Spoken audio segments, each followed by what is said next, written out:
Le Géoptimiste est de retour à Moyaux. Un village de terroir, où on vient, on trouve le dimanche matin encore un vendeur de légumes, on a des artisans locaux, les gens se connaissent, se côtoient, et un village qui joue la carte de l'animation. Parce qu'on ne passe pas à Moyaux, on vient à Moyaux. Donc il faut venir pour trouver tous ces petits secrets cachés. C'était il y a 2 ans. Depuis, Benoît nous a fait découvrir son pays d'Auge, dans le dernier épisode, la ville de Cormeilles, mais je devais revenir aux Bruyères Carrées.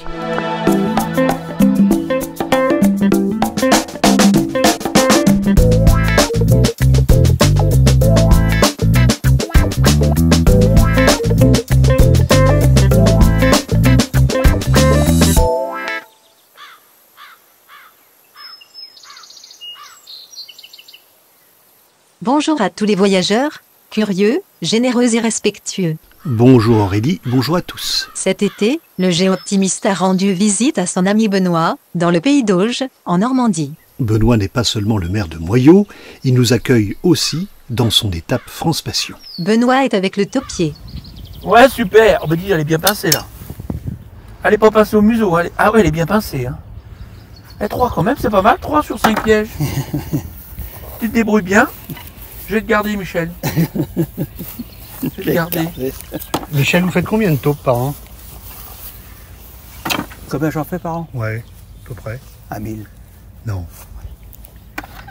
1000. Là. Benoît, puis après, on va remonter là-haut. Le Géoptimiste est aux anges. Plus que tout, il aime filmer la vie telle qu'elle, avec ses amis, en toute simplicité. Il n'y a peut-être rien. Non. Il y a quoi dans le piège? Il y a quelque chose qui les attire? Non, du tout. Tu mets le piège dans le passage de la taupe. Et quand elle continue à gratter, eh ben elle arrive, quand elle pousse le petit carré, Elle pousse l'anneau. Elle pousse l'anneau et crac, les pinces se referment. Ah ouais, c'est une force incroyable. C'est important pour toi, Benoît? Ah, pour moi, c'est important qu'il n'y ait pas de taupe, Non. ou le moins possible. Le moins Puis possible. après, qui dit taupe dit taupinière. Et quand on ramasse les pommes avec la machine, la terre arrive avec les pommes. Et ça, on appelle ça beurre les pommes de terre. Donc on est obligé de les laver après. Donc quand c'est que sur de l'herbe bien verte et qu'il n'y a pas de taupe, la pomme qu'on ramasse après est beaucoup plus propre. Je remets le piège. La prolifération des taupes impose de les neutraliser, sans produits toxiques. C'est un enjeu sanitaire et économique. Je rebouche la galerie pour que ça voie l'air. Faut être patient en fin de compte. Hein? C'est une activité, il faut être patient. C'est du plaisir pour moi. C'est ma vie. Et pourquoi Puis c'est t'es du dehors? plaisir? Il y en a là-bas pour monter là-haut. Hein. Pourquoi c'est du plaisir, Michel? C'est un loisir. C'est une passion. C'est une passion après la retraite. C'était mon job. Une activité. Une activité. Puis à Benoît, il dit mon verger, il faut qu'il soit propre, plus Voilà. de taupinière. Si on veut bien ramasser Il y les a combien bonnes d'hectares? pommes. Là, il y a 8 hectares. 8 hectares de verger à entretenir. Tu te perds pas dans les pommiers? Ah si, de moment je me paume. Je recherche les pièges. Je te l'avais dit. Super. Si elle n'était pas là-bas, elle était là. Tu connais pas son prénom, celle-là? Ça a le nez en trompette, hein? Alors c'est un vrai bulldozer.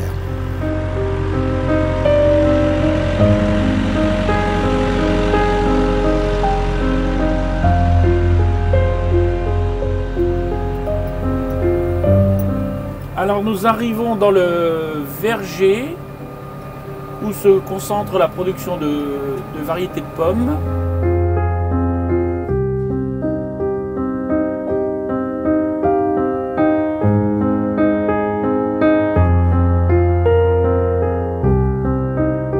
Quand on est producteur fermier, c'est nous qui allons jusqu'au bout de notre production. On produit les pommes et on les transforme en produits cidre, pommeau et calvados. Et nous avons la chance d'avoir une région sur notre territoire de l'agglomération Lisieux, le pays d'Auge, qui est un territoire reconnu pour l'excellence de ses produits, aussi bien les fromages que les produits cidricoles. Là, on est sur des variétés de binet rouge. Le binet rouge est une très bonne variété pour la fabrication du pommeau. Il faut savoir qu'une variété donne plus une année que l'autre. Et cette année, on est en contre-saison, donc on n'a vraiment pas beaucoup de pommes. Mais comme il y a du stock dans les caves, ça ira bien. Et puis on fera moins de calvados. On fera plus de cidre et on fera moins de calvados. C'est à la fois l'avantage et l'inconvénient de ce métier, c'est qu'on n'est jamais sûr à l'avance comment sera la production. Donc on est obligé de s'adapter. C'est important. Alors je suis agriculteur, certes, mais je suis surtout maire de ma commune. Et être élu local, c'est aussi avoir les pieds sur terre, les pieds ancrés dans le territoire. Et ça permet d'être attentif aux productions locales et de défendre un savoir-faire local. Ça va de pair avec le développement que l'on veut sur nos territoires, le tourisme, l'aménagement du territoire. Et c'est vrai que nos productions permettent de façonner le territoire, le paysage, et ça joue une carte postale touristique.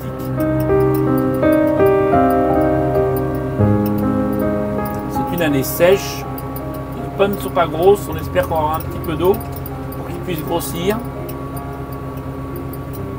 Les touristes aiment bien se promener dans les vergers, voir les variétés de pommes, on leur explique, et comme ça ils connaissent bien la production, et quand ils dégustent, ils savent comment ça a été fait et d'où ça vient.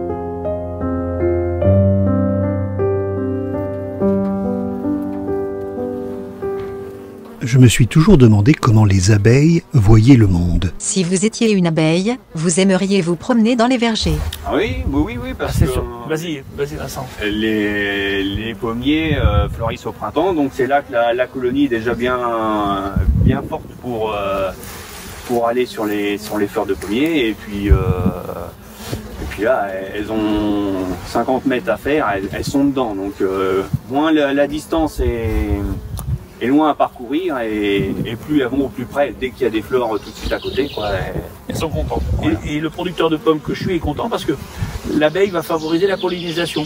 Elle vient butiner la fleur et elle va s'aimer après sur les autres fleurs. Donc le pommier est une fécondation croisée. Donc c'est ça qui est intéressant. Et ça augmente la production de fruits.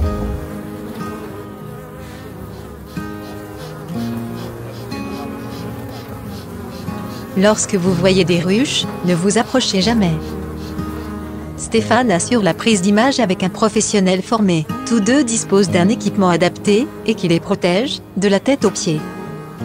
Le risque de piqûres et de réactions allergiques est important.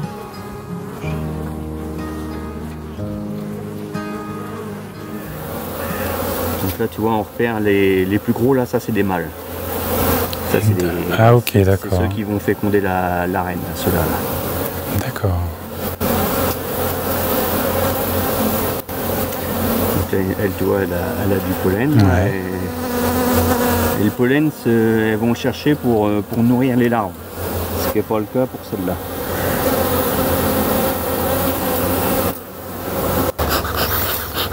C'est variable le nombre d'abeilles qu'il y a dans une ruche? Bah oui, suivant, tu vois, celle-là, il n'y avait pas celle qu'on vient de faire à côté, là, il y a vraiment très peu. Ouais. S'il y a 10 000 abeilles, c'est 10 000 abeilles au kilo d'abeilles. Enfin bon, tu pèses pas tes abeilles. D'accord. En fait, sur une ruche importante, tu peux avoir 60-70 000 abeilles par ruche. Donc là, tu vois, ça c'est un cadre de miel. D'accord. Voilà. Donc celui-là, il est plein, tu vois. Donc là, ils l'ont operculé, c'est-à-dire ils ont fait une petite opercule de cire sur le bout de l'alvéole. L'alvéole, d'accord. Et puis tu vois, le miel se trouve dessous, là. Ah ouais. Voilà. Donc même des fois, avant de les ouvrir, tu regardes à la planche d'envol, là. Ouais. Et puis tu les vois rentrer du pollen. Donc quand elle rentre du pollen, c'est bon signe, c'est qu'il y a des larves. D'accord. Donc c'est que la reine est pond. Donc ça se passe pas trop mal.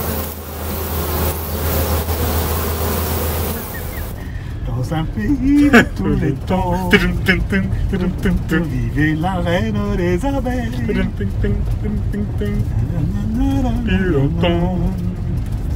S'envoler par-dessus le ciel. C'est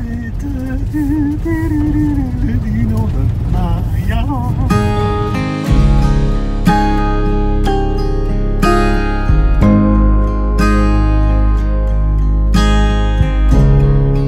Voilà donc cette belle étape France Passion, et pour les adhérents c'est encore plus simple de s'y rendre désormais en utilisant l'application France Passion où vous trouvez tous les renseignements et en un clic vous êtes guidé jusqu'à destination.